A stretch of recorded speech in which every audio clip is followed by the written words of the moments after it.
So, for those of you who don't know me, my name is Jared Kloss. I'm still the Director of Engineering and Planning and Development, but currently I have the honor of being the Interim Senior Director of Planning and Development. So, I'm very humbled that I have the opportunity to do that. It's been a great ride so far with all the wonderful stuff that we do. And today is about our continued journey between the airport staff and with all of you in the audience, continuing the journey and collective partnership to maximize value. So I know over the last year or so you hear a lot from us about maximizing public value, and we are all 110% on board with that. But that begins with the things that we do, how we think through things, how we set up projects, and the value of the partnership with all of you. The biggest ideas and the best ideas come from the diversity that we have as an organization and within this partnership with all of you. And so to that end, it's important for us that these partnerships reflect the diversity that's in our community. So again, it's paramount that we have the involvement from all of you. We're grateful for that. And from the airport family, we appreciate the partnership, both current and future partners, because there's going to be a lot of future partners in here, I have no doubt. Our focus is intentional to provide the access to the opportunities. But when you combine that access with the commitment from all of you, both commitment to excellence and commitment to participate, that's where we get our value to this organization, which results in value to our community. So thank you all for that, and we look forward to that. I've got a lot of people that I want to introduce, but Mayman Powers is one of our board members. He's got a very full schedule today, so I'm going to change the agenda up a little bit, introduce him, and ask him if he'd say a few words to set the spirit of this event today. Great. Thank you, sir.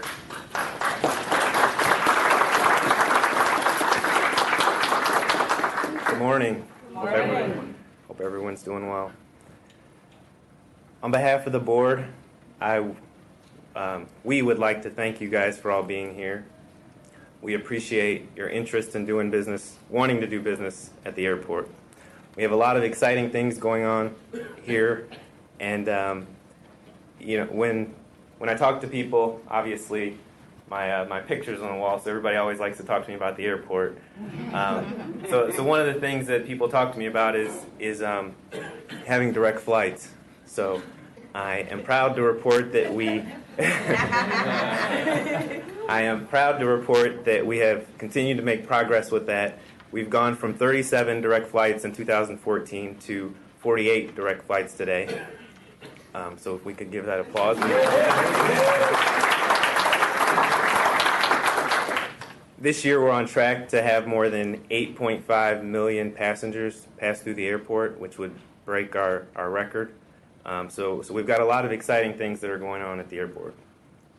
We also get recognized around the country for all the great things we're doing. J.D. Power and others have ranked us as one of the top airports in the country. So with being an award-winning airport, we want the best vendors, consultants, contractors, and we are confident that is inclusive of minority and women businesses. Again, we want the best, and we believe that is inclusive of minority and women businesses. Also, we've gotten recognition for our diversity efforts. We've gotten national awards for that. And we continue to increase our percent participation year over year from 2015 to 2016. And this year we're on track to do more than 28%. So with that said, we've made a lot of progress, but we still have a lot to go. And all this does not happen on accident. We have great leadership from Holly Harrington. If you could give her a round of applause.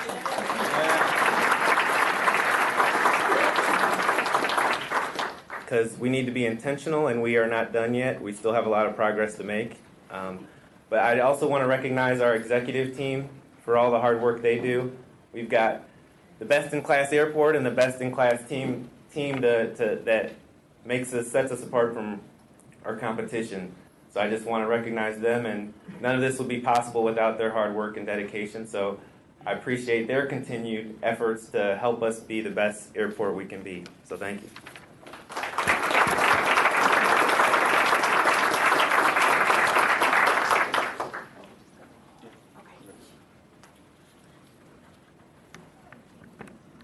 Can everybody hear me?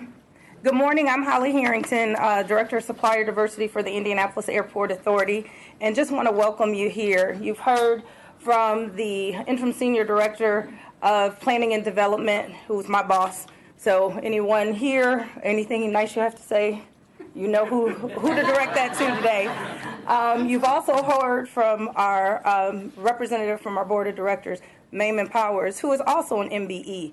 And so it is very important. He truly understands the challenges as well as the value that minority business, veteran-owned business, women-owned businesses, and disadvantaged businesses have in trying to gain opportunities, not just within the airport, but within our community. So I'm very appreciative that he was able to take time out of his day to address you guys this morning. The purpose of this event is to facilitate partnerships.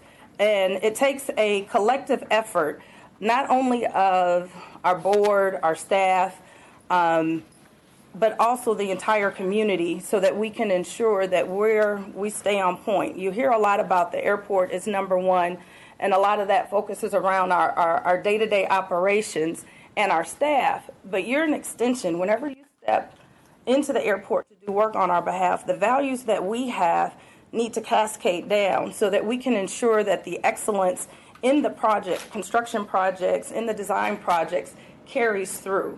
And we want to create value not just for our customers and passengers through the airport, but for the entire community. And I know you've heard our Executive Director, Mario Rodriguez, say, this is your airport. And so we hope everyone takes that to heart. So what I want to do is give you an overview. If I find the clicker.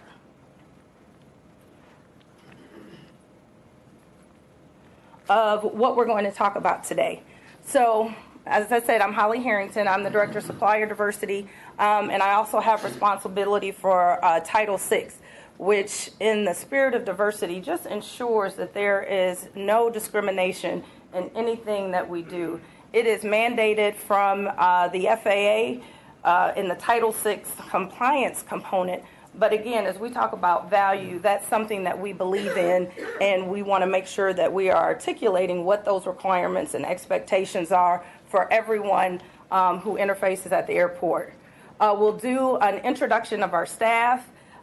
You've got to meet a few people, but you'll get to meet some of the senior leaders that are in the room. You'll also get to meet the planning and development staff, and some of them will share a little bit about either upcoming opportunities or even tell you about some of the diverse initiatives that are already going on in the airport. We're going to focus on professional services, working with IAA. You'll meet Drew Ginnigan, who is the Director of Planning and Development. We're going to talk about Planet Bids. You'll meet our Manager of Procurement, and you'll meet our Senior Assistant in Planning and Development, who will help you try to navigate through the process. And then I'll share with you a little bit about our Supplier Diversity Program, and then we'll close, and you'll get an opportunity to go out on the catwalk. How many people have been to this event before? Wow, I should do the other. How many have not? That seems like to be a larger group, so you'll get to enjoy the atmosphere of the airport and network on the catwalk, and our hope is that you start building relationships that will foster partnerships that we will see as part of our solicitation process. And with that, I'm going to kick it back to Jared to share additional information and do an introduction of our staff. All right. Did you want to go through? Oh, moving too quick? It was too quick. What I'd like to do is ask all of our advocacy partners, so if your logo is here and you're in the room, could you please stand and do an introduction? There are a few other organizations. If we have a representative from NABO or ACEC here, and then I thought I saw representatives from the Indy Black Chamber and We Bank. So if you know you're one of our advocacy or certification partners, could you all please stand? And you know I know who you are, and I'm looking at you. Melissa.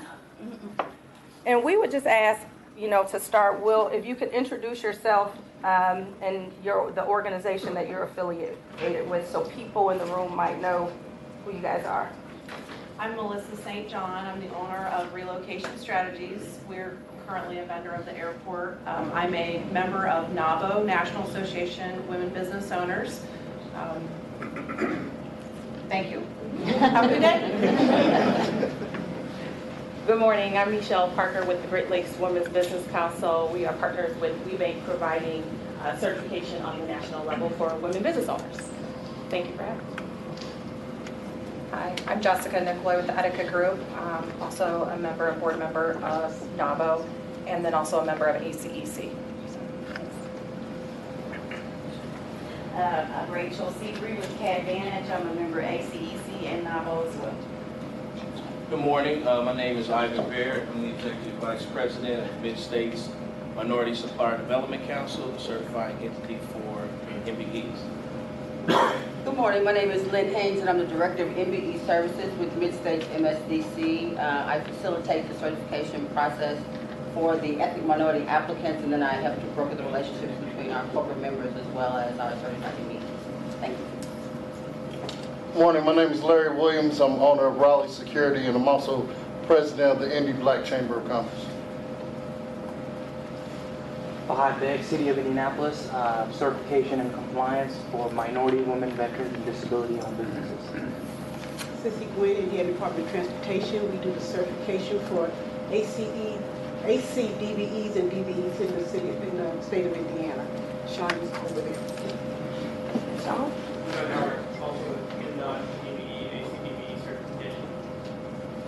Good morning, my name is Keisha Rick. I'm a Deputy Director with the Division of Supplier Diversity. We certify minority and or women-owned businesses. And the reason I think that's important, I always tell my kids it's important to know who's in the room. And in the spirit of partnership, there are some individuals that are exhibiting so that you can walk up. But I think it's helpful to be able to associate organizations as well as individuals with needs that you might have so that you can maximize your opportunities here. And you can see that the airport is leading by example, and that we have a lot of community partners as we're trying to ensure that we have the best diversity solutions here at the airport, and hoping that you can leverage this event to do the same. Thank you. So before we begin with senior staff, is there any other board members that might have snuck in and sitting in the back row like church? I want to just make sure that we introduce anybody that's here. All right, seeing none. Just want to, for folks who may not be intimately familiar with our organization, wanted to just do a quick introduction of the staff. Mario Rodriguez, our executive director, is traveling this week, so he's not here, but did ask me to say a warm hello and pass along his appreciation as well that you guys are participating today. Lisa, are you in here? Lisa? Hi. Lisa Bierman? Hi, I'm Lisa Bierman, Senior Executive Assistant and Board Liaison. Mike is our Senior Director of Operations. And Senior Director of Operations, Public Safety for the Airport Authority. The one thing to remember, everybody talks about the projects we have at the Indianapolis International Airport. We have 5 other airports that we manage around the city and other counties. So remember, it's just not projects and events and products that we would purchase for this airport. We do have 5 other airports that we manage around the other counties. So always take that into consideration. Let's see, Rachel? Hi, so I'm Rachel Hernandez. I'm Senior Director of Human Resources. I just wanted to give a little plug for 2 procurement opportunities that we have right now. We've currently got a RFI out for bid on Planet Bids for an insurance broker. So if any of you are insurance brokers, please take a look at that. And next week, we'll also be sending out an RFI request for a financial services advisor. So if any of you are in the financial services area, please take a look at that as well. So thank you, Terry. Thank you. Bill? I'm Bill Stimson. I'm the Senior Director of Public Affairs. I joined this organization about a year ago, and prior to that I was in business development, know many of you that way, and I know how helpful these sessions can be, and it's not a waste of anybody's time. Holly's leadership in this area, in this community, I guess we age someone when we say it's legendary, Holly, but that may be a mantle. That may be a mantle that you have to wear. So welcome to all. Marcia. Hi everyone, good morning. Marcia Stone, Senior Director of Commercial Enterprise with the Airport Authority. Really thrilled to have you all here today and have such a packed room. I think some members of my team are going to be speaking today about some of the exciting projects and initiatives we have ahead of us. So stay tuned. There's some really cool projects that are forthcoming. So thanks again for being here. All right, so looking around the room, I don't see any other members of the executive team that were able to come, but I would like to introduce Ellen. Ellen, would you like to do a quick intro since you're a new member of our legal team, who we're very glad to have? Thank you, Jared. I'm Ellen Hurley, and I am Associate General Counsel. All of it's 7 weeks or 8 weeks, I'm not sure. It's kind of a blur. So I'm learning every day. Already working with Holly and getting a sense of how much we promote diversity around here, which is really great, and I'm very happy to be here. Okay, I would now like to introduce a couple of members from Marcia's team in Commercial Enterprise, Dave Shaw and Jason Walzer. So I think spend just a couple minutes with some opportunities that we have. Thanks, Jared. Thank you, Holly. As Bill said, legendary. So just great. Look at this room. It's awesome. We're very happy to be here and happy to speak to all of you great folks today. As a few of you have heard, the terminal is almost 10 years old, and most of the concession agreements that this airport has are 10-year terms. So obviously a lot are on their way out. On their way up, excuse me. So as Marcia likes to say, the Tiffany blue color are the number of locations that the contract is expiring. So that's 38 different locations out of the 53 that we currently have leased. So there's two things that you can see here. Well, there's a few things that you can see here. One, this is $50 million in gross revenue. So these stores generate $50 million in sales on an annual basis. What's more important to the Airport Authority is that this is 56 different opportunities that our vendors and clients have to provide great customer service.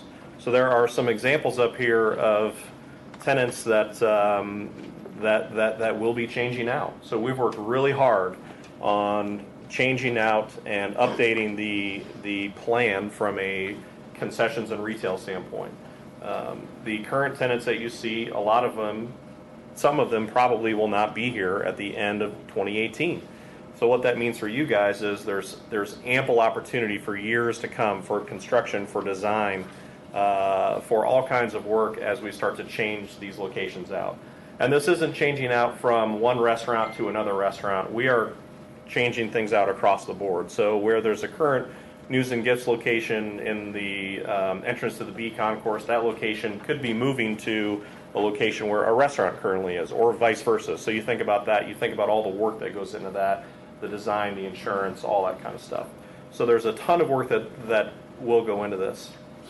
What's most important about this also is that we are veering towards a local approach. So a lot of the companies that you see up here are either operated by a prime operator, so it's a national or international company that operates at airports all over the world, but we do have some direct leases on here as well. And the push is to go more local, is to bring local businesses in, like the Stack Pickle with Gary Brackett, for example, and provide those locations with an opportunity to do business here at the airport. We think it's great for the economy. We think it's great for sense of place, so that people, when people come here and they land here, we want them to know that they're in Indianapolis. Right now, when you come here, because you fly in and out of here all the time, you know that Champs is here, but it doesn't ring true with Indiana. So, we're talking to around 450 different companies right now, via restaurants, via bars, via retail shops, via clothing stores, via all the way across the board for different groups that want to come in and work here. So, again, the Tiffany Blue locations, there's 38 that expire at the end of 2018. There's another 5 or 6 at the end of 2020, another 3 that expire at the end of 2023, and then the balance in 2025. The beauty of this is, as you can tell, just do some quick math, this is going to be reoccurring pretty much for a long time to come. So 2019 begins is when the work is going to begin, and there's really no end in sight. As you guys know, these projects take a long time to create and to work on. As you know, it's not always easy to work here in the airport, so a lot of the work will have to be done at night when the public is not in the airport, because we ultimately want to make it a really great environment for our passengers. Anything?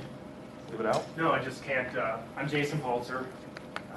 Work very closely with Dave on this project, and again, I can't underscore the word enough. Cannot underscore the word exciting, due to the fact that I only mentioned it earlier, but it's going to be great, transforming our concessions into the next generation and for the next generation of travelers.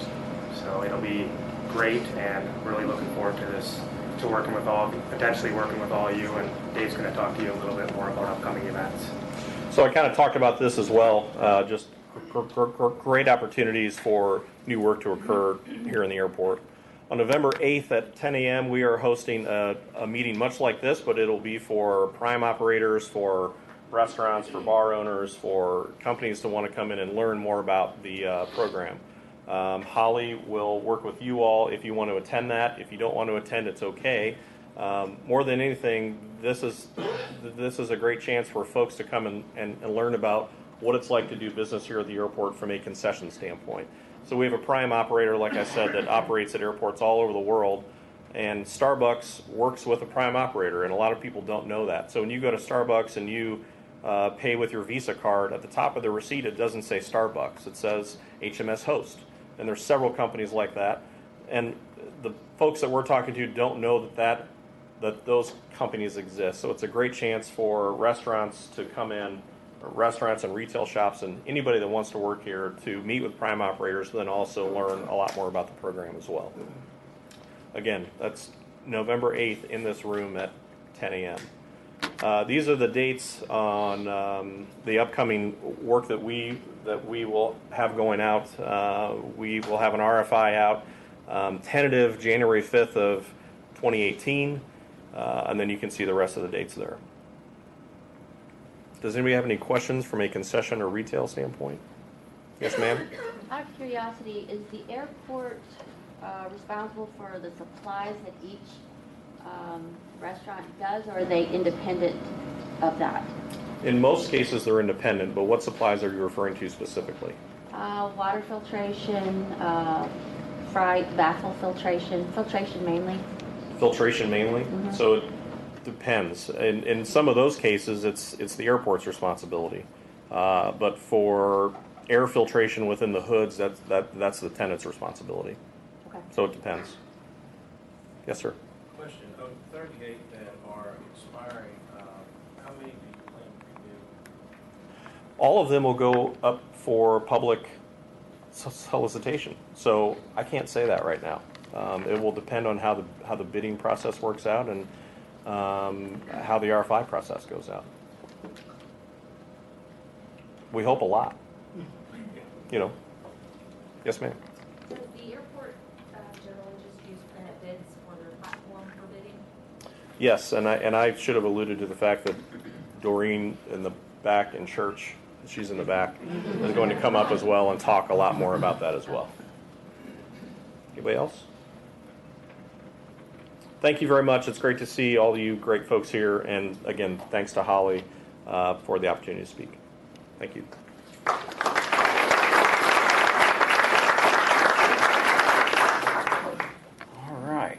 on with the show. Okay.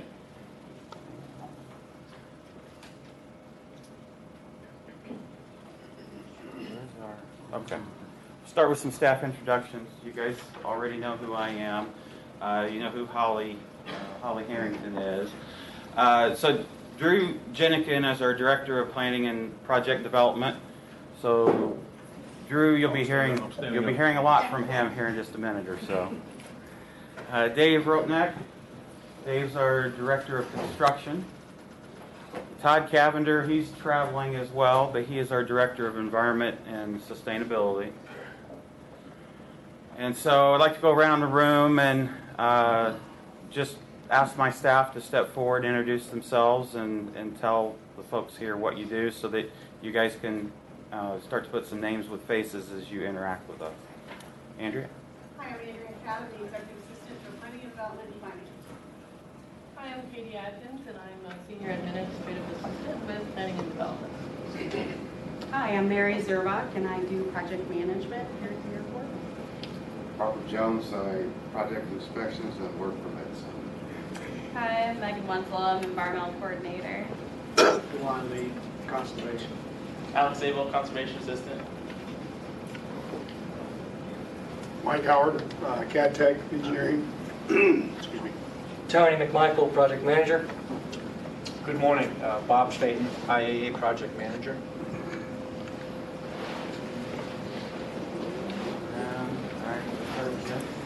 I'm Jim Cates, Project Manager. Brad Bobich, work within the engineering staff here at the IAA. Charles Bischoff, IAA Project Manager.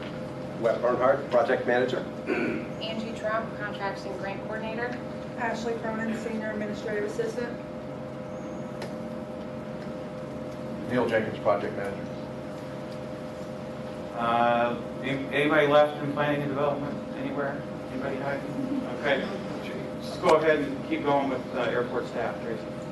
Hello, I'm Tracy Guerrero, Operations Assistant. Katie Norman, Community Events Specialist. Hi, Taylor Crenshaw, Marketing Specialist. Kathy Marin, Contract Specialist of Procurement, 2 days. Doreen Cherry, Procurement Manager here at IA. Welcome. Hi, my name is Gary McConnell. I'm the Interim Superintendent of the IMC. Everybody? All right. So I think I'll turn it over to Drew. Yeah. All right, real quickly, Drew Jenikin, Director of Planning and Project Development. One of the many hats I wear here is on the planning side, and I guess I can go through briefly the airports. We have 6 airports, as Mike mentioned, the system, not just Indianapolis International. We've got Metro, Regional, Hendricks County, the downtown Heliport, and Eagle Creek as well. So we have several airports relievers, as well as International Airport and the downtown Heliport that we're responsible for. All right, the other project, or the part of the program I work on is the Airports Capital Program. One of my roles is to take projects from inception through selection, which is part of the reason why you guys are here. This is part of professional services. I'm also responsible for the project development in terms of the capital program, which is the thing we'll talk about later on. You all probably hear, a lot of you are here to hear about is the projects we have coming in the future. But real quickly on the capital side, it's very important to understand the difference between the CIP, which is cash funded, and the ACIP, which is federally funded, because it does affect how we select or how we procure services, professional services. Primarily, but not always the case, airside projects are federally funded, and landside projects are capital or airport funded. So I boil it down to, so what services are we looking for when we talk about professional services? How do we acquire them? And what do we expect from them? Professional services are a wide range of type of activities, planning, environment, engineering, architecture. This is a short list of a lot of available services that I'm sure you guys can provide to us that we're going to be looking for a variety of projects. And again, the AIP funded projects, we obtain these services through request for qualification. We put out an RFQ, and we expect back an SOQ, a statement of qualifications. We typically use a one-step process. Available as a two-step process. The one-step asks for the qualifications as well as your work scope or proposal about the project itself, how you're going to approach the work. There's a two-step process. We breaks those up separately. We tend to use the one-step exclusively. It's qualifications-based, as I said. This is federally mandated for any project that's federally funded. We have to go through a qualifications-based selection. And I'll let Doreen and Katie will talk more about the plan and bid side of this. Airport cash funded projects, we have a couple different variety of ways of obtaining services in those for those certain projects. Request for qualification, kind of went through that already, same idea, it's basically qualifications based. Request for proposals is basically that, we're looking for a cash or a price proposal. It's a little different than what is AIP funded, we're actually looking for a price proposal at that point. And the on-calls, we're using on-calls quite a bit lately, plan on using them more in the future. In fact, we have another on-call RFQ, we'll be going out looking for firms to fill various service types. And that means we're gonna have anywhere from 2 to 10 firms that'll be pre-qualified to work on projects throughout the year. And then we'll ask those firms, once they're qualified, we'll ask those firms for price proposals to work on certain projects. There is a limit to them for $150,000 per year, but that is renewable on a yearly basis. So I think right now we're going for 2 years, Jared, with the third year, is that right? So again, those are fee-based. I think the thing you see running through all of this is we're looking for qualifications. We're looking for your statement of qualification regardless. Essentially, we need to make sure that the work we're getting is the best we can obtain.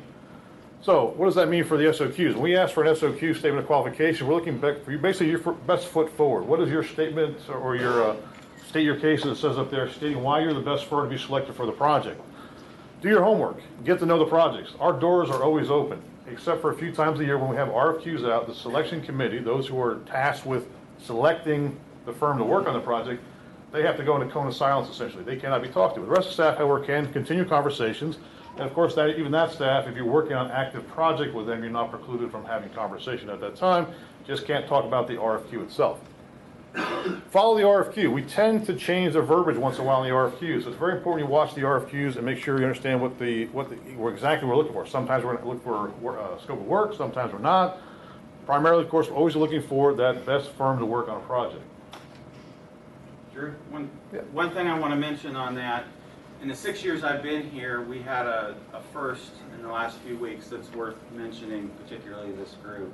As all of you are aware, when you submit those statements of qualifications, to get the maximum points on the supplier diversity participation, when we score those, you have to go above and beyond meeting the goals that we set in those projects. There has to be deliberate, meaningful participation that rises above and beyond just meeting a number. And for the first time since I've been here, every company that submitted got the full points, which means everyone understands the value of the participation and went above and beyond and how that occurred. So I just want to mention that. So as great as that is, the other part of that means the competition's increasing. So the bar has been raised for the rest of you as you submit the proposals, but I thought it was an awesome thing. For the first time in 6 years, every single SOQ we had got the maximum points. Good point.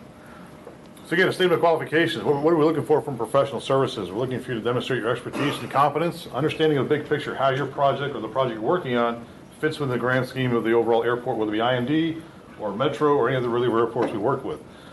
Extension of staff mentality. Holly mentioned this earlier as well. We have consultants come over. We really want you to act as an extension of our staff. You're a part of the family at that point, but you're also responsible for getting things done. We want you to feel comfortable working with us. We want to feel comfortable and confident we can count on you when things get going. Ability and willingness to mentor diverse team members. We already talked about that. Jared just mentioned that right there. We're looking for a lot of participation and mentorship, not just handing out pieces of the work to satisfy a certain percentage, but actually meaningful work that allows to build the capabilities of partner firms. You're looking to increase the capacity and capability of the firms you're bringing in as part of your team, not simply satisfy a percentage on the piece of paper. For federally funded projects, we're looking also at ability to maximize our AFP dollars. This year we got more dollars than we ever have before, which is great, but we're always looking at how we can maximize those dollars. How can we make the most of those projects? And we rely upon the firms that are familiar with working with AIP, working with the FAA, to help us do that. So that means relationships with the FAA. It also means helping us avoid the pitfalls and the issues which may arise in a typical design project that working with the FAA can be difficult at times, working with other agencies can be as well. We're looking for those folks who can make our life easier. As I said, how do you make our jobs easier? That's the bottom line for all of this. We have a lot of work to do, a lot of projects. You'll see that later on. A lot of things going on. A lot of things happen very quickly. So we need as much help as we can get. We also need very competent help, things that can make our jobs easier. So with that, I'm going to ask a few firms that I've already spoke to come up and speak real briefly about their experiences working with the airport, talk about how they went from being maybe a smaller firm to making it as a sub, working as a prime at the airport. Just anything they want to say, I'll ask you guys to come up and Speak your piece, if you would, please. All right, ladies first. Are you sure you want to follow me, Luke? I'm just kidding. So I want you guys to keep me honest here because I will tend to wander, and that's not my intention today. I'm very nervous, and I thought if I do a really bad job at this, I won't be asked back, which bonus. I had a brother. I have 4 brothers. My brother Paul, he would dry dishes. My mom didn't have a dishwasher, so we had to dry dishes at night. And he would bust something or chip it up every night until finally my mom said, "That's it. You're never drying dishes again." Okay, well, that's what I'm going to try and do here today. This is the same guy that played Zoom Schwartz Bafigliano in my dorm room. Did anybody play that? It's a drinking game. Zoom Schwartz Bafigliano. Well, it's complicated, and that's why Purdue engineers play it. But he was losing at that game, too. And then we realized at the end of the night, Paul had drunk all the beer in the dorm room. Okay, now I've confessed. But I want you to keep me honest on 4 things that I want to say today, and I'll try and be brief. I can't promise. I want to give you a testimonial. I want to give you 2 or 3 pieces of simple advice. I want to give you some encouragement, and I want to say thank you. So in terms of a testimonial, I have a lot of friends in the room. You know who you are. I also have a lot of frenemies, and I'm going to work on that. I'm going to try and cross over into the friend situation this year. I started my business on September 29th, 2011. So we're coming up on 6 years. I didn't open the doors for business until the following year on January 4th.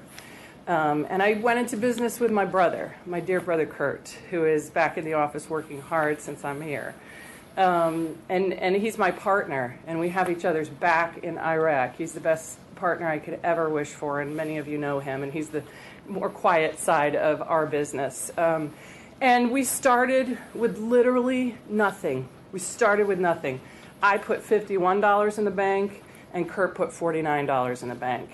And I don't want to jump to the thank you part right away, but thank you, because we have a little more money in the bank now.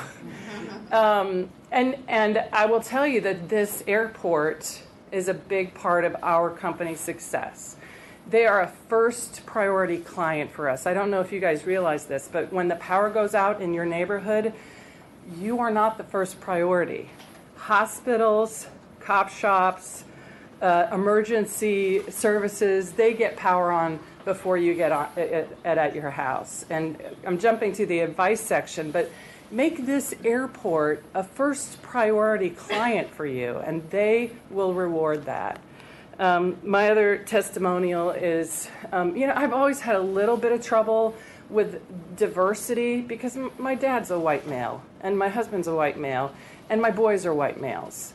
And it's taken me my career and the influence of people like Holly and Gary, and to teach me why when the tide rises, it floats all boats. We're all very different, and that's very important on a team. And really what diversity is it's a team. And making sure that the team includes all voices is super important, and I really learned that lesson on the Midfield Airport, which was the Midfield Terminal project, which was a great example of team building. And there's no better way to learn to work as a team as on a project. Many times when you go do team building with your company, they give you a project. You have to get everybody over this wall, or you have to build this, or you have to link arms and try and unlink together. This is real life. And so having diversity be thought of as a team is the way that I've come to really, truly embrace it. And I'm one of those people that Jared talks about. When I put together my team, I always exceed the goals because there's room enough for all of us. We live in the best nation in the world and the most prosperous nation in the world, and there's enough for everybody. My other testimonial is, the people that have taught me to change my understanding of diversity over the years is I've been helped by a lot of people, and many of you are in the room, and I thank you for that. But I worked for, my first woman I ever worked for was Debbie Ches on the Indianapolis Maintenance Center for United Airlines. And she taught me, I'd never worked for a female engineer before. And she taught me a lot. She taught me it's okay for me to be me at work, that I don't have to check the female part of me at the door. And she had young children, and she taught me how to be a working mother with young children and have balance in my life. And then later in my career, I worked for the legendary Bill Shrewsbury, who taught me that it's a business about people. We're all in the people business. And he taught me to never say that somebody works for me, but they work with me, and a lot of other really fantastic lessons you taught me, Bill. So I've learned to understand that it's really important to have different minds, different thinking, all on the same team. Everybody benefits from that. So that's my testimonial. Advice, I already told you, make the airport a first priority client. They will reward you for that. Number 2 is do well with the small stuff. Our very first contract, Greta Habermehl called me and said, do you guys do traffic studies? And I'm like, I can count cars. Yes, we do traffic studies. And I have a degree from Purdue University that says I'm a transportation engineer. Yes, we can do that transportation study for you. And it was $1,200. And we sat out in front of the Indianapolis Maintenance Center. Do you remember this guy? In lawn chairs, counting cars. And as the IEA staff went by, they were beeping their horns. I'm like, don't bother me, I'm counting cars. But we started with the small stuff. And the reason she called me is because she had called a more experienced firm that would not return her phone call. It had been 3 days and nobody had called her back. Make the airport a first priority client. If they call you at 7 o'clock at night, answer the phone. If they call you while you're in the shower, get out of the shower, call them right back. I'm not kidding about that. They will reward that. They have rewarded that. The other advice I have for you is, and Bill and some other people will know what this is, but if you do well in small stuff, they'll trust you with the big stuff, right? And there's a couple of examples of this in the Bible where, one of the servants was given a small amount of money and he shared it. And he made it grow, and guess what happened? He was given more trust. And somebody else was given a large amount of money, and what did they do? They buried it. And when they came back, they showed the owner, see, I kept your money safe. That is not what God wants, and that's not what the airport wants either. They want you to share and grow and float all boats.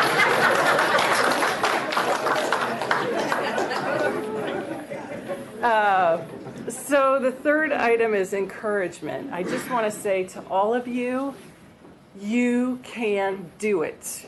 We're small, but we're mighty, and we're free to follow our dreams and our visions. You can do it. And if you ever need help, I've never turned somebody down for a conversation. I've shared with people who my banker is. I've shared with people who did my logo. If you have questions, Google Journey Engineering, and I will help you, so long as you are not trying to set your wife up in a business that you are going to run. I won't help you with that.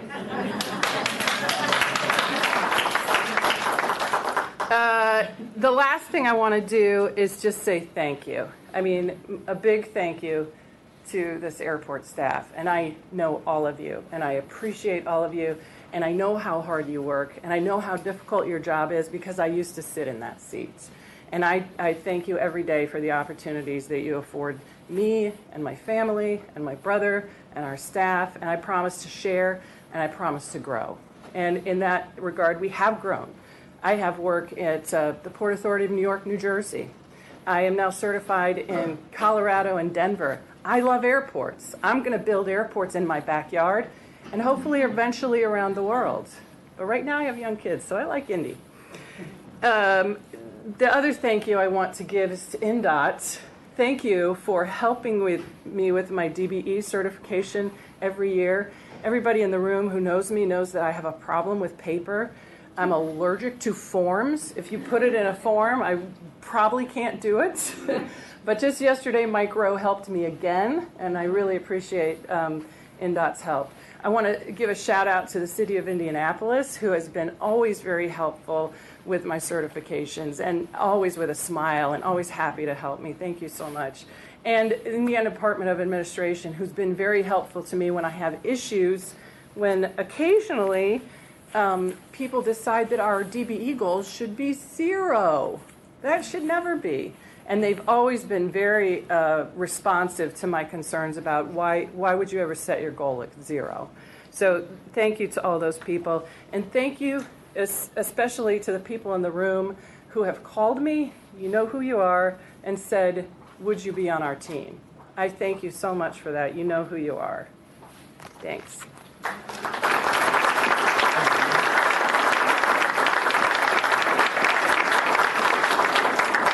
Thank you, Gene, for keeping it very brief. Appreciate that.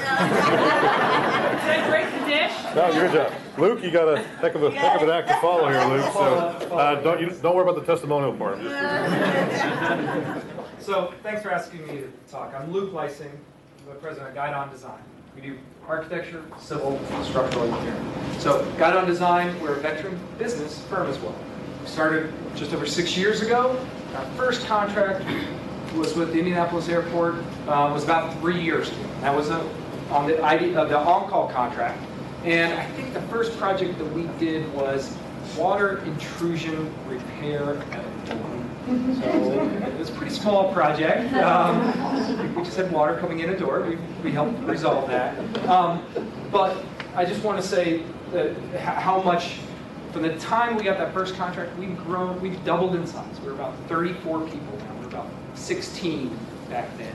And the airport's a key partner in doing that. We now, on our second on-call contract, we are working on a number of projects, and they're much significantly larger. We are working on every one of the reliever airports and on this campus.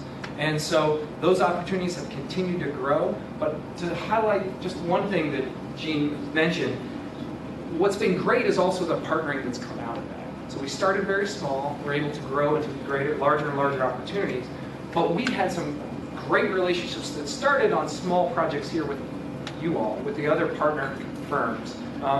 As a company, we actually are the prime on the majority of our work, but on some of the very significant projects going on here at the airport, one of which is the access control project that's ongoing right now. So we've been able to play a major sub-consultant role with larger partners. So that's an opportunity that would never have happened without the airport. So thank you. All right, Luke, thank you.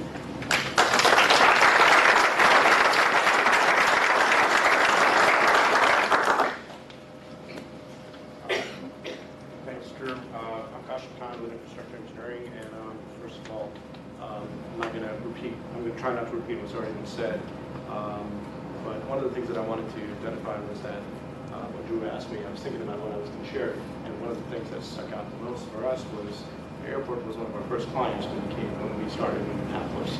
So the airport trusted us with one of the biggest projects, Midfield Terminal at that time, to a firm like us, which had very little name recognition in the market. Some very qualified people, very technical, great staff, but limited name recognition. And to be trusted, to be on part of the team, to be delivering Midfield Terminal, it was a great opportunity for us.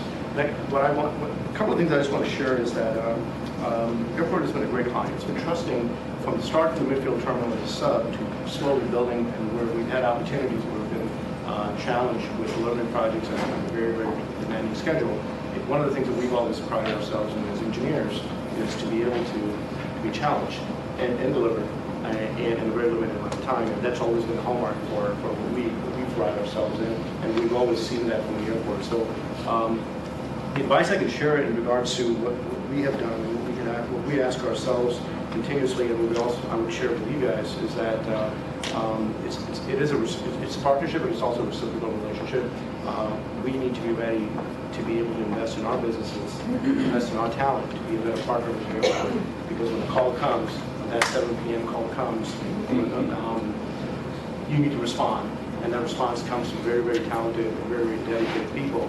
And that dedication, that development talent comes with investment within that talent, and investment within the firm itself. So when you get that opportunity, continue to build and invest in that talent, because that is ultimately what's going to be that partner and that delivery mechanism for us. So I do want to thank the airport. I do want to thank all the agencies that Gene already thanked. I would echo those same things.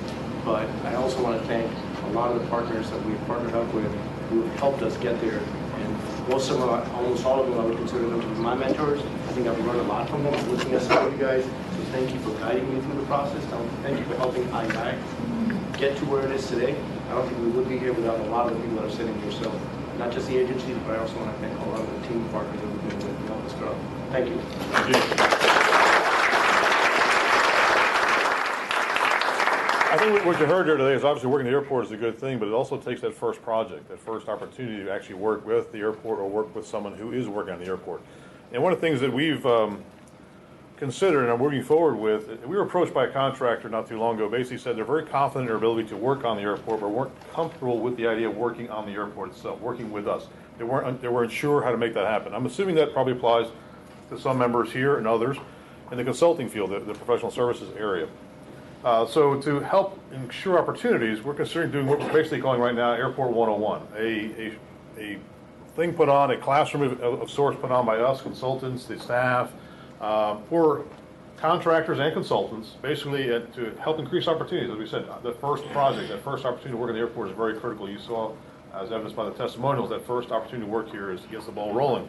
So basically a how-to and what to expect with working with us, how to make it happen and what to expect while you're working here to alleviate some of that preclusion or burden which may be there, either real or imagined, that says is working with the airport difficult. Let's take those barriers down. Again, facilitated by us as well as partner firms. Anyone who wishes to help out with that, we're willing to certainly hear from you. We have just now in the infancy of formulating this idea, but we want to make sure it's been announced here, and we'll do it again at the contractor forum. Idea again being just get it started so we have increased opportunities for everyone and no one feels precluded because of some administrative or other function that we're not comfortable with while working on the airport. So, and typically you'll see in our presentation, if you've been here before, you see a lot more information about how to do these things, how to work with the airport, contractor information, etc. We've taken that out of this presentation and added some other things in, as you can see, but that information will be available on the Supplier Diversity website, and I believe we'll also have copies that can be distributed elsewhere outside of our table as well. Basically some of the background information that'll kind of formulate or be the basis of this Airport 101 when it comes to fruition. So with that, I'm going to turn it over to what is accessing opportunities. Doreen Cherry and Katie Atkins are going to come up and lead you through what is our current platform for getting the word out on RFQs and other opportunities. Line of bids.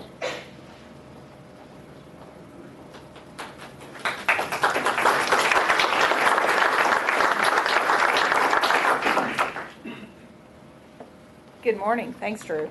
Appreciate it. Well, welcome. Glad to see such a great turnout. This is a great announcement we want to make is since starting in early this year, we implemented a new system. We partnered with a firm called Planet Bids. And the reason we did that was just to take time to look at what enhancements we can do to our systems, how to get the word out, how to give you access to additional information to help get these opportunities out in the community and make you aware. So we're excited about this. It's worked very well, so we're pleased to say that. So we're going to talk a little bit more about it. I'm going to give an overview, and then Katie's going to talk in more detail. But before I start, I'd like to take just a quick moment to introduce the procurement staff, the procurement team. You wouldn't mind? Stand up, introduce, and your name, because you may see their names on different solicitations, so I want you to put a face with a name.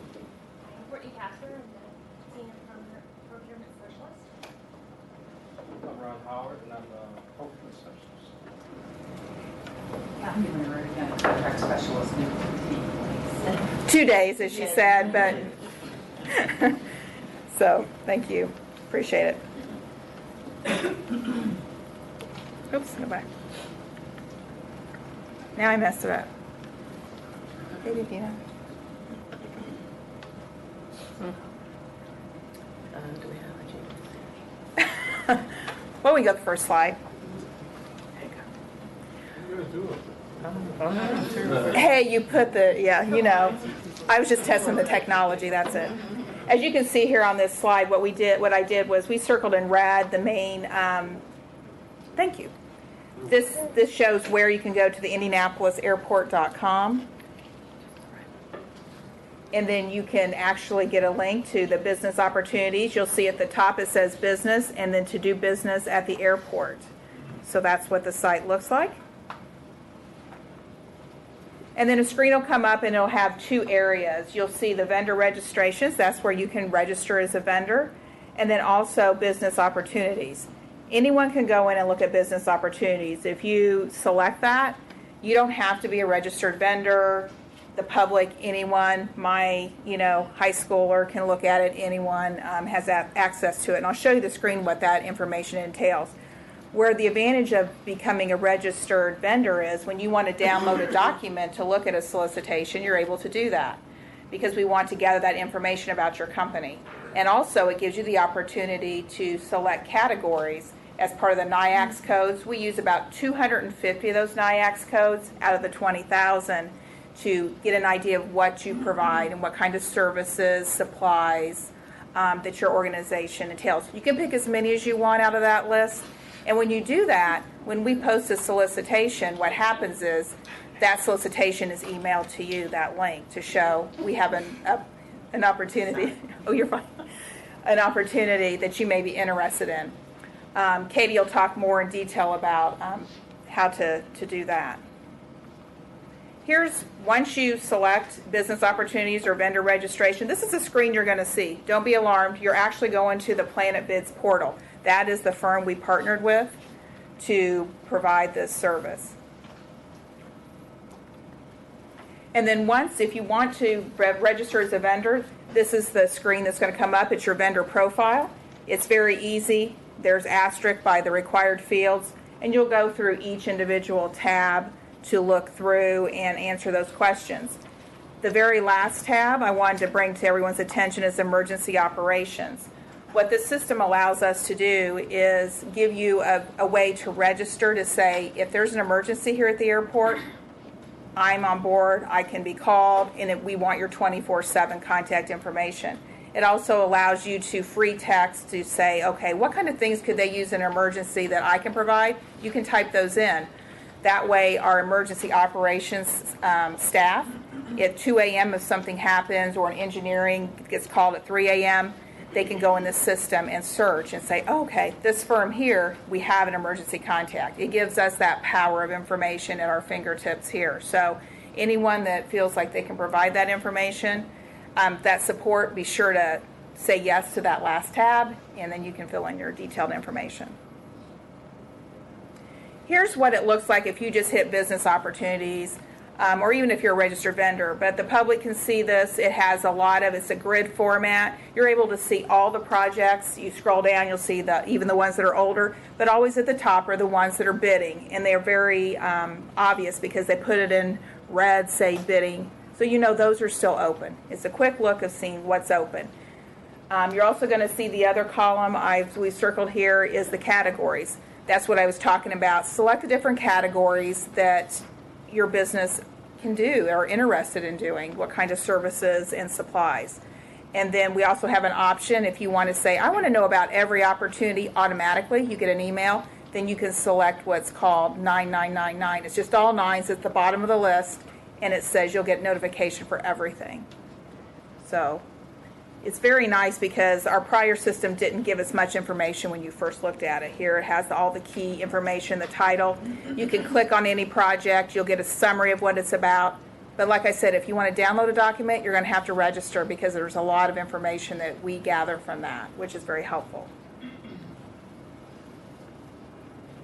And also, I just wanted to say myself and the procurement staff will be out on the catwalk after this event. So love to have you stop by if you have any questions. We also have cards, with the email addresses and so forth. And if you need any support, the number to call and the email to send to. So appreciate it. Is there any questions before I turn over to Katie? Well, thank you, and make sure you register. We look forward to it. Thank you.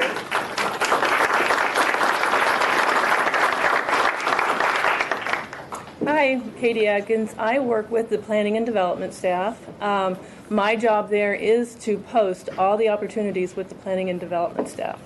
So what I post you'll be seeing here soon, and if you're not registered with Planet Bids, we're going to help you get registered out there on the catwalk. We have 2 laptops set up, so feel free to join us over there.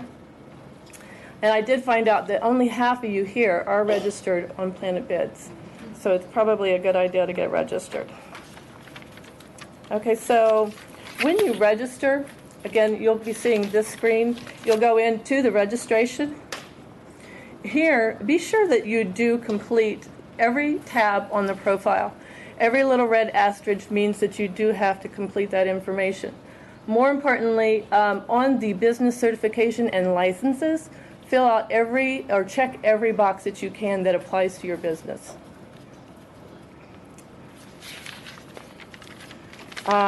Most importantly, about signing up your business for your profile, you need to get all the categories that apply to your business.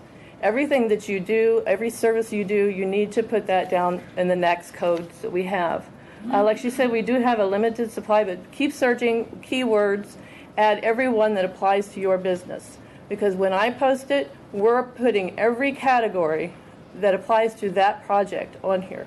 So it's going to match, it's going to email you if you're registered as a vendor. Okay, so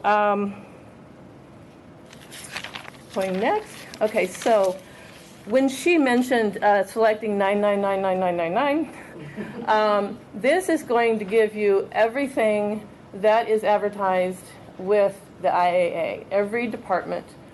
So you're going to get everything, a lot of emails. If you just want to put your categories and go as many categories as you can, then you're going to have exactly what you do emailed to you. It's probably a better option, but this also will give you a key to every other opportunity here with the procurement. Okay, so going into Planet Bid, some of you already know this. When you see the project that you're interested in, you're going to double click to open it. Once you're opened into it, this project here is for the Frontier Airlines move. We have it due today at 3 o'clock. For this move, if you go in, you're going to see every instruction or detail about the project that you need to read thoroughly, and it will tell you how to submit your qualifications or your bid or your quote or proposal, whatever we're asking for. And in this particular instance, if you have downloaded all this information, you will get an email if there's an addendum posted on that, which is after the project. So if you've downloaded, the addendum comes up, you'll get an email telling you there is an addendum available. I think that is all I have. I'm very brief.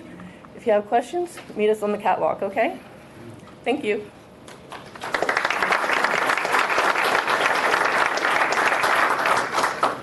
I think I'd be remiss if I didn't ask the money man in the back who just came in shortly a while ago to introduce himself. So the man with the money, please. My name is Robert Thompson, the Senior Director of Finance. So hi, everybody. All right, let's turn it over to Holly. She will continue the presentation.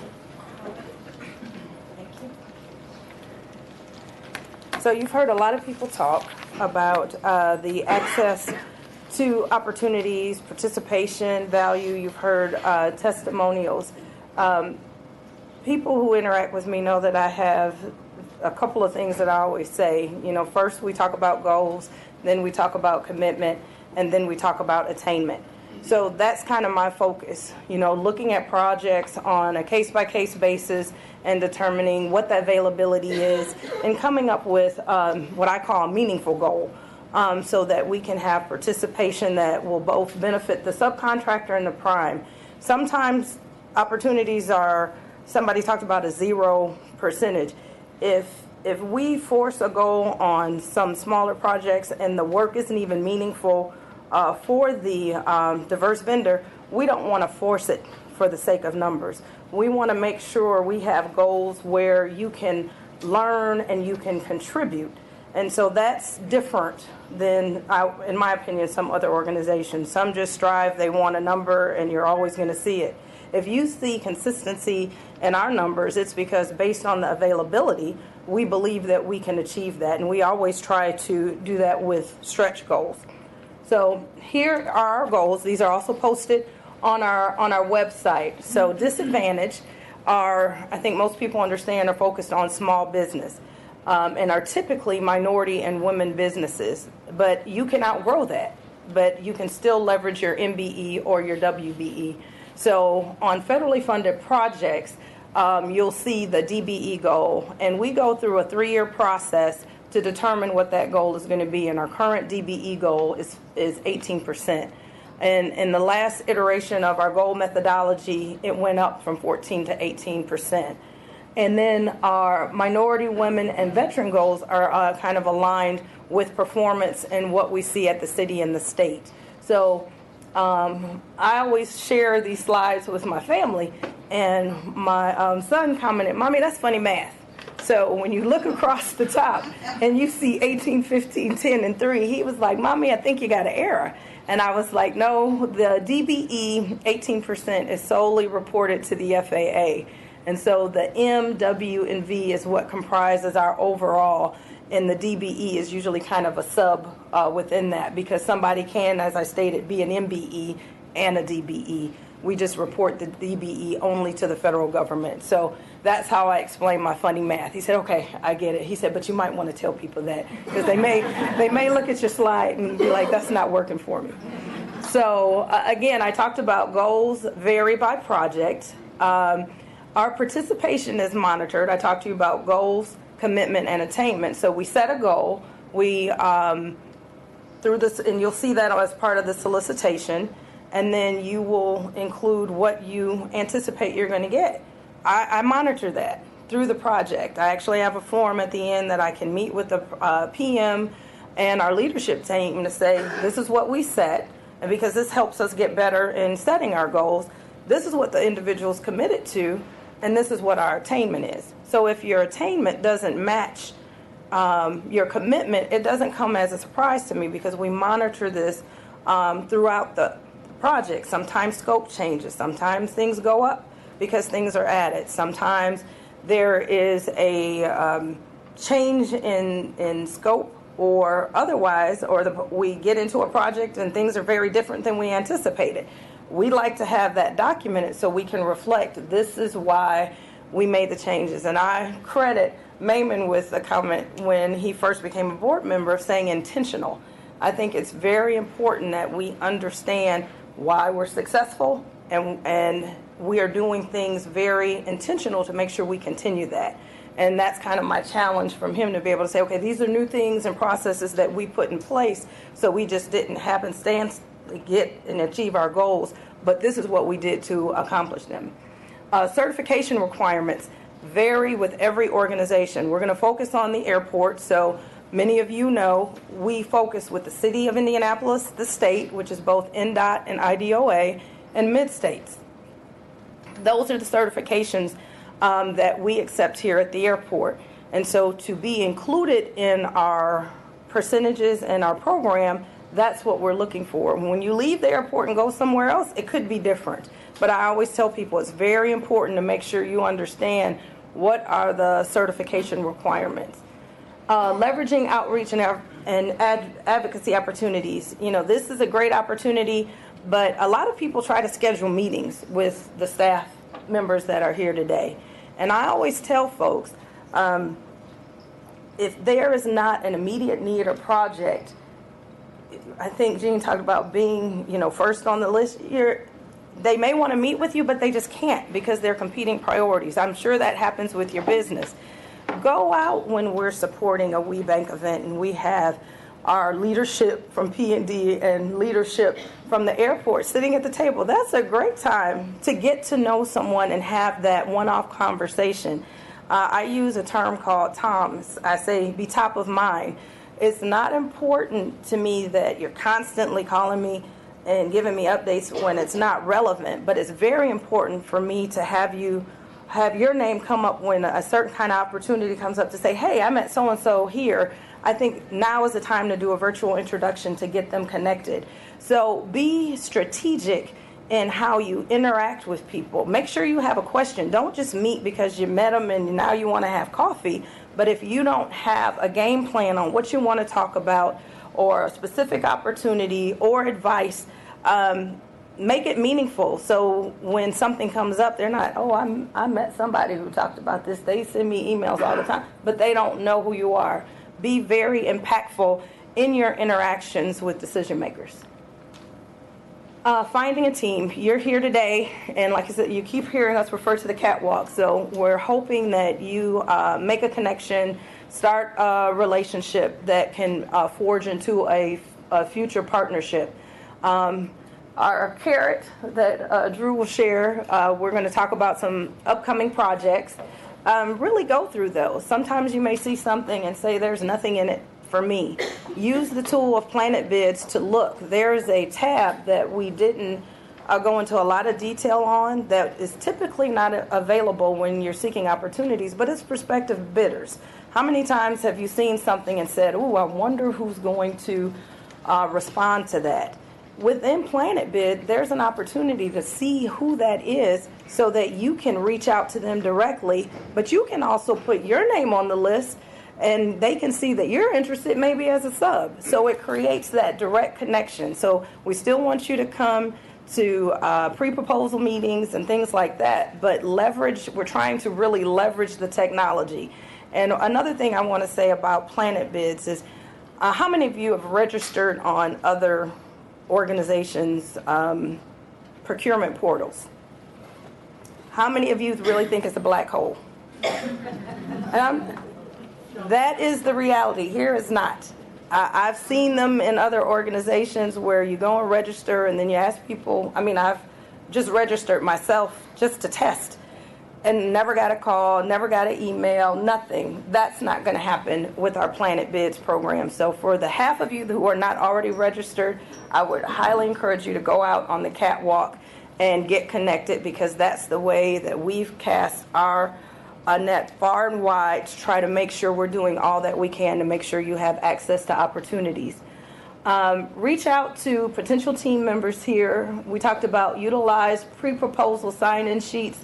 That is something we continue to do, but at some point that's going to go away and we're going to really be able to leverage everything on Planet Bids for your access point. So I always tell people I'm not a millennial. I debated whether I was going to leave that on the slide or not, but I know there are some of us that still trust paper more than we trust technology, and so we do take attendance at our events and then post that information, but unfortunately you got to go through technology to get access to it. So again, at some point that is going to phase out, but make sure you're leveraging every resource that's available to you. You can see not only is the planning and development staff here, you can see we've got our procurement staff, we've got representatives from our senior leadership team. This is a team effort. I know people have made very positive comments about me, but I can't do this by myself, and I can't do it if there's not a genuine commitment from my senior leadership, support from our board that drives accountability, and then the people that are in the trenches with me making it happen. So I am honored to work at the airport where there's a group of people that are committed to diversity, and not just, like I said, counting numbers, but they're mentors, they're advisors, they're consultants. We want to help see everyone be successful. And then last, use supplier diversity at Indy.gov. How many people in here have a smartphone? Okay, only my son at 15 doesn't have a smartphone. But you all do, so you can go to your smartphone and you can use Indy.com, and it is very mobile friendly on getting access to our website, either as a passenger, and then there's a tab that says business, or to find out more about business opportunities. Something new I want to make sure you guys are aware of is Title VI. And when I say new, I know the term civil rights and discrimination and non-discrimination, but wasn't quite sure what Title VI is. So Title VI refers to the FAA regulations specifically on non-discrimination. And that's, again, something that we take very seriously, and we want to make sure people understand it. So it's not new, but it's going to be very visible. It's typically been in contracts. You might have seen it in a solicitation. But we're doing more to make sure, not just from a contractor perspective, and I know a lot of people say, oh, when you're talking about contractor, that's construction. In the way the FAA uses it, it's everyone that has a contract with IAA. There's an expectation for non-discrimination. And that's based on race, color, and national origin. There are clauses in all of our contracts, so we want to make sure people are aware, and we expect those clauses to carry over into your subcontracts. And we may ask for those because we've committed to the FAA that we're going to make sure people understand this. But just like I monitor participation, I'm going to monitor. So you could be at a meeting and we say, hey, we want you to bring a copy of your subcontract, and I'm going to be auditing it to make sure that your Title VI language is in it. The reason we have to do that is we're a recipient of federal funding and it is a requirement. But again, it fits with the value of the airport. And so we want to make sure as our partner you understand that, and that everyone is treated with fairness and respect as they're doing business, not just traveling through the airport. You've heard a lot about our website and how to access. We just wanted to remind you, when you go to our website, and this is new since we did the last professional services event. So if you go to Ind.gov, and you can on your smartphone, you'll see that business I've circled in red. That's how you go from the passenger-facing site to the business site. And then from the business site, you can go to doing business opportunities. Dave and Jason spoke. There's also information about the concession refresh, so I would challenge everyone to go there as well. And I know someone is going to talk a little bit more about how those opportunities might actually impact you. The supplier diversity page, I always encourage people to go there to learn about how to do business here at the airport from a supplier diversity standpoint, but we also have links to the city, the state, and to NDOT to help people get certified or to help them get access to diverse suppliers.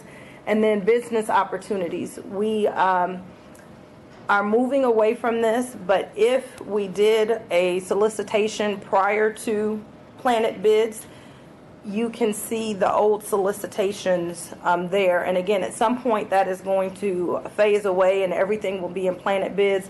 But if you were looking for something that has happened in the past and you're in Planet Bids and say, oh, I don't see it, go back out to this site. And with that, it's time for our carrot. And Drew is going to talk to you.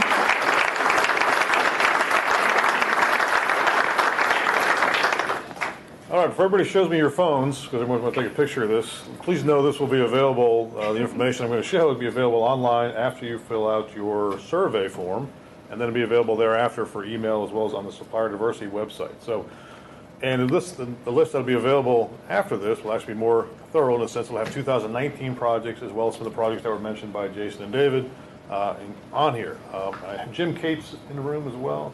There's also a list on here for concessions refresh. If Jim wants to add any more, feel free to, you can add some about the concessions refresh. I'm not going to go through all these projects. You guys can see what they are. Like I said, it'll be more in-depth explanation of and list of projects that will be available after you fill out the surveys, and also available online at the Supplier Diversity website shortly. This is essentially our 2018 project list. You can see there's quite a bit on there. Our capital program continues to grow. Our needs for professional services does as well. And as I alluded to before, we're trying to ensure we open as many opportunities as we possibly can, both small projects and large, for diverse suppliers.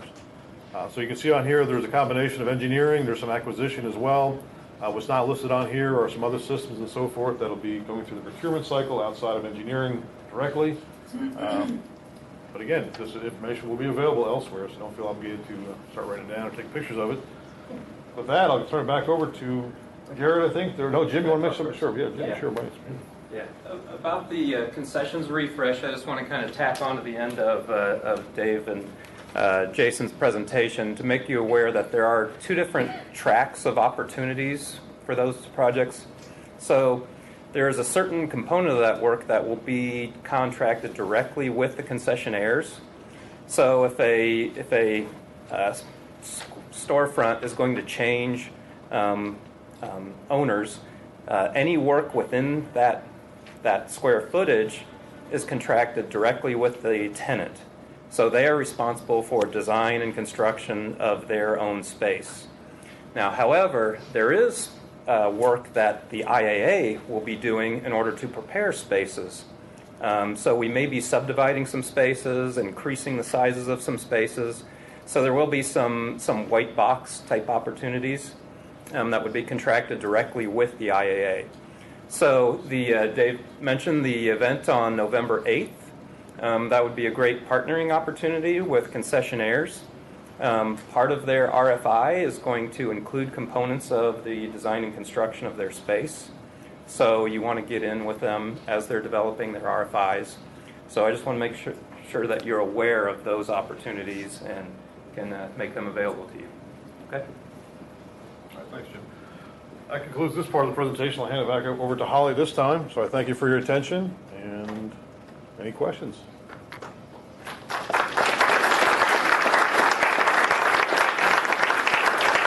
All right, are there any questions? So at this time, I just want to thank our sponsors to do these kind of events. We need support and help.